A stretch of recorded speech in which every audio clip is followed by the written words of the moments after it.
Empire.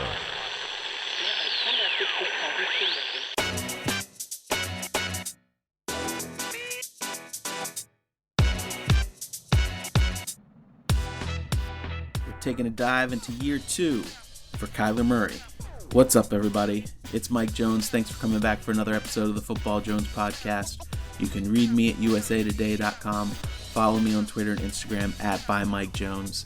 And yes, as I said, today our guest is none other than second-year quarterback Kyler Murray, the reigning NFC Offensive Rookie of the Year, who has got his Arizona Cardinals off to a very impressive start.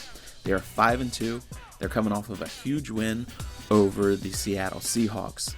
And picking up that 5th win, they already have matched last year's win total.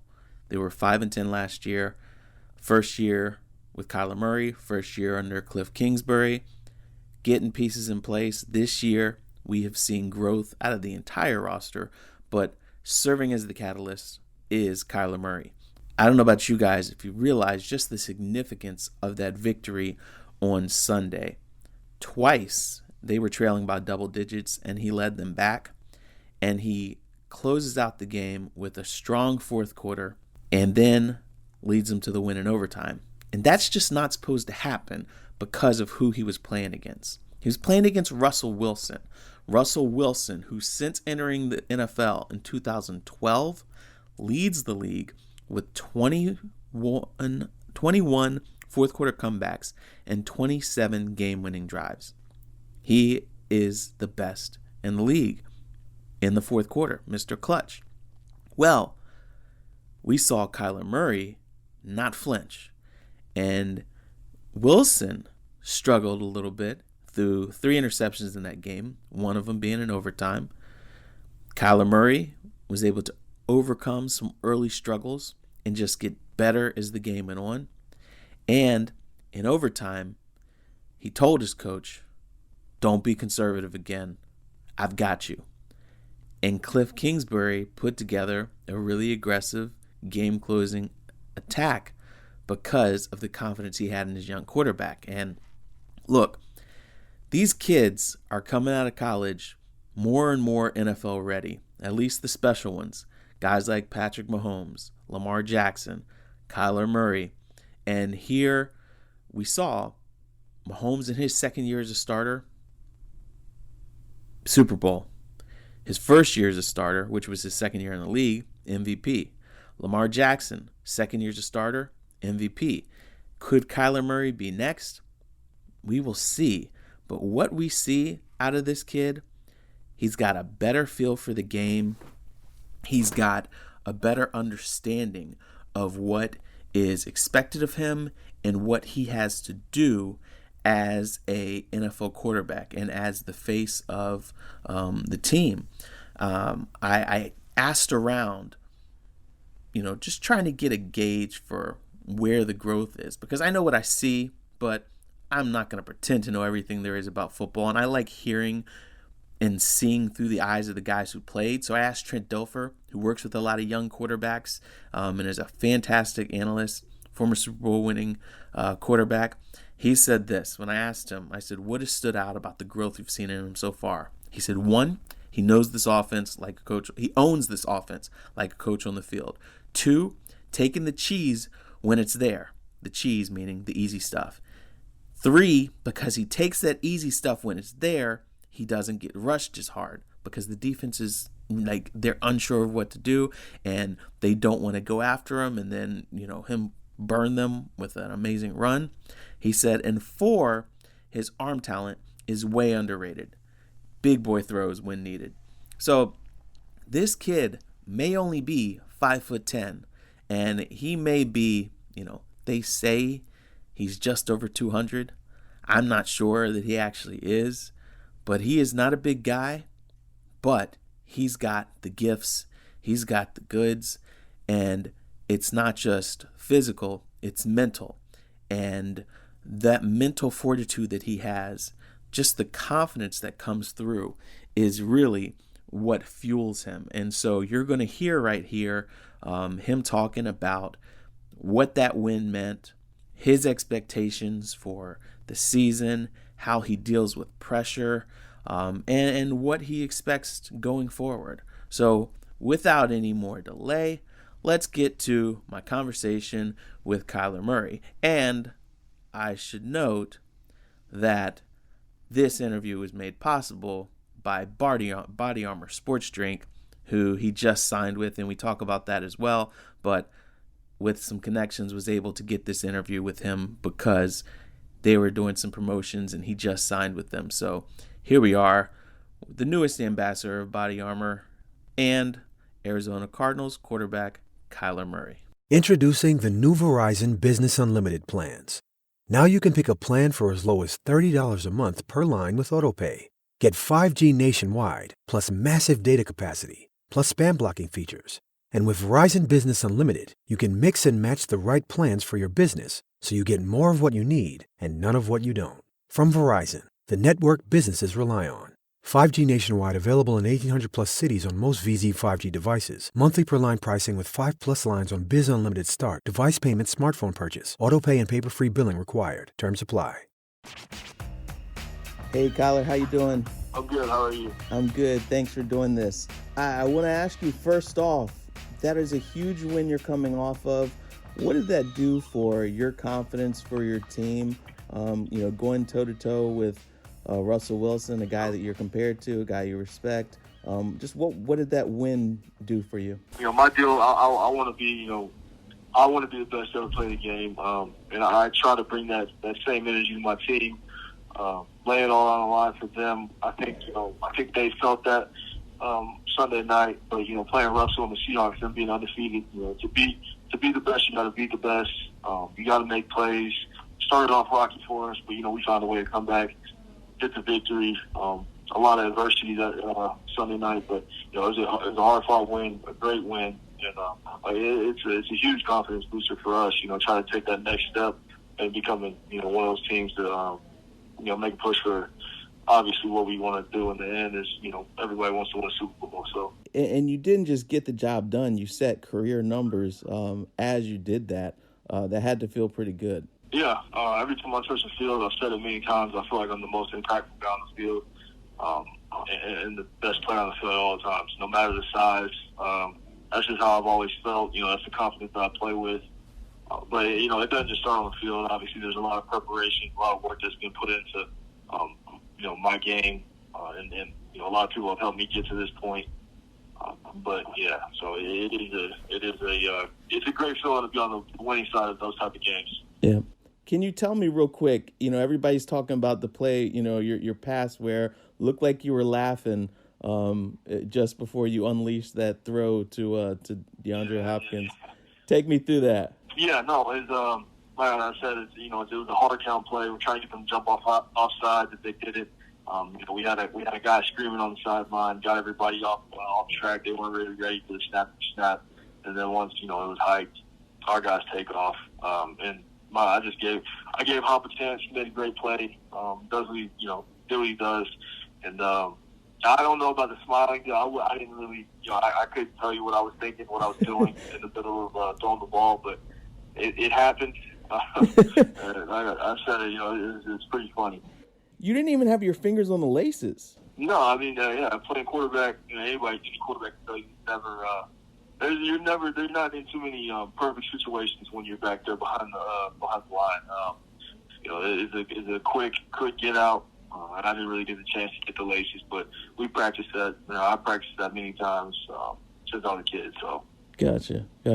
Now, when you talk about growth and development, a lot of quarterbacks I've talked to who went through that lockout in 2011, they said that as a second-year guy, not having that offseason, it really stunted their growth. What did you do this offseason to try to avoid, stunt in growth and development because you didn't have an offseason like you normally would have? I mean, honestly, there's really no option. There's really no time for any type of stunt or, decline in play. In today's world where, everybody's just so, everybody's anticipating the next great thing. Everybody's, so ready to, shut the door on people. I don't really care what the world says, but in my own eyes, I was ready to take that next step. Obviously not, finishing the year off the way we wanted to, or having the year that we would like to have had, my rookie season, a lot of ups and downs. But, having this whole time for me was a chance for me to, obviously watch a ton of film, work on my body, and just get better and mentally prepare for what we were about to face this season. Now, what was the key? You gained weight, but you still have this, maybe even better explosiveness, flexibility. How was that possible? I work out with, trusted guys that I've been working out with since, high school. Obviously, maybe it's funny now being, a partner with BodyArmor, but during quarantine, obviously being able to fall in love with the drink, drinking that every day, eating healthy on and off, be off the field. And then, while I'm in the weight room, going hard and doing what I need to do in there to make sure that I was ready for these moments. And, now they're here. So it's, we didn't even know if we'd be in this position. So blessed to be here and blessed to be able to play the game of football. Now, it is very important what you put into your body. What was it about BodyArmor versus some other sports drink? What did you notice with the results that you liked about it? Well, first off, one of the things I noticed were, the athletes that were, obviously teamed up with BodyArmor, a ton of great athletes, a ton of guys that I admire. I watch every day, take things from them, whether it's baseball, football, basketball, just great competitors. And then obviously, the drink tastes great. You can't really say much about it. My friend introduced me to it. He told me to try it. I gave it a shot, and then ever since then it was a wrap. So here we are today. Obviously for me, big deal to be able to be a partner. Yeah, to be one of the faces of the drink, and also not just a spokesman, but an equity partner. How big a deal is that, and what went into that decision? Huge. That's a huge deal for me. Obviously me being a year two, trying to make that next step to greatness. Big deal for me is, I'm really, picky about who I go with, who I decide to be able to represent, and they were as interested in me as I was interested in them. So that was a big deal for me. When you talk about expectations, yeah. Year two for Patrick Mahomes was huge. Year two for Lamar Jackson was huge, and so everybody's obviously looking at you. How do you deal with those expectations when people are expecting you're going to take the big leap, which obviously looks like you are right now? I don't really worry about, the outside noise. Try to focus on myself, focus on my team, and, the individual accolades will come. If you're winning games, you're doing the right things on and off the field. I feel like that's just the way the world works. You work hard, you get what you earn, deserve. But like I said, I don't really, care for people's expectations. I've kind of dealt with expectations my whole life.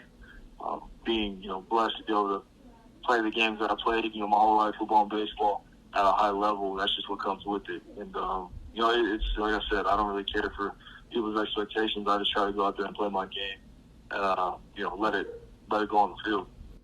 Does the game feel any different for you in year two than it did year one? Yeah, I've told people all the time, it's night and day. It slowed down so much for me. And, you got to expect a lot of ups and downs in your first year at the NFL. I tell people people don't really understand how hard it is to play the quarterback position, let alone in the NFL with the best of the best, the most elite athletes on the field. It's not easy. So for, obviously for me to be able to live on my dream, not only not stop there, but, to keep going and, chase this championship, it's like I said, I'm blessed to be where I'm at. Now, your feel in the pocket, is that better? Because I look at your sack numbers. You got sacked a lot last year, and you're about to slash that by a big chunk this year if you stay on the pace you're at now. Yeah, no, I've told those guys, my O-line last year, a lot of those sacks were on me. Obviously, being a rookie quarterback, not understanding, protections and everything like that, or being familiar with our protections just because, we weren't, it's a new system for me, new system for Coach Kingsbury. But now me understanding where they're going to be, if this blitz comes or this blitz comes, what my running back's going to be, what my receivers are going to be, it's night and day. So hopefully we can keep those numbers down. Gotcha. Expectations for you that you set for yourself, goals. Where do you feel like your team is headed? Very tough division here, but you've got 2 big wins over the Super Bowl runner-ups and the unbeaten Seahawks. Yeah, we're not finished. And for me, I've done nothing. As a team, I feel like we've done nothing. It's 7th game of the season we just finished. There's still a ton of games left. A lot of work to be done, and I think that needs to be the model of the team. Just because it's not easy to win in this league, so we got to keep our head down, keep grinding. Yeah, we got to keep going. All right. Well, Melanie told me I had 10 minutes with you, and I felt like we packed a lot in there, so I really appreciate it, man. Yes, sir. Thank you. Thank you for having me. Thanks again to Kyler Murray, to BodyArmor Sports Drink for making that happen. I am really, really intrigued to see how the rest of this year goes for him. As he said, 7 games, 9 left to go.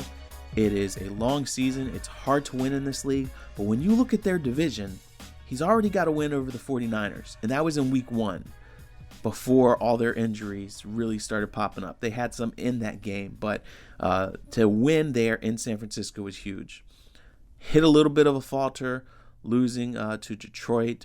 They had 2 straight losses, but then they've bounced back and they've really seemed like they're putting it together on both sides of the ball, and no bigger win than this win over Seattle. But what I want to see is, okay, when they face Seattle in a rematch up in Seattle at their place, which is a tough place to play, and then how do they do against the Rams? That's the one divisional opponent they have not played yet.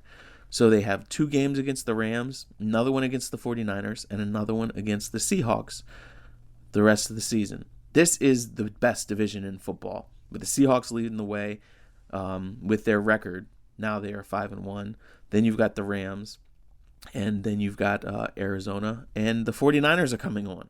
So it is a shame that you can't take 4 teams out of a division. They really need to just kick the NFC East out of the playoffs and just roll with these 4 teams from the NFC West. But anyway, we will be watching to see how it all goes down for Kyler Murray and for the Cardinals the rest of the way. Hope you guys enjoyed this. Again, you can read me at usatoday.com. Follow me on Twitter and Instagram @ByMikeJones. Another round of really intriguing games coming up on Sunday. I will be in Baltimore as they host the Pittsburgh Steelers. That is a big game for that division right there. Steelers come in there undefeated after escaping Nashville with a victory thanks to the missed field goal by Stephen Gajkowski. But we'll see how they fare against the Ravens, who are coming off of their bye. And we will break it all down next week on another episode of the Football Jones podcast.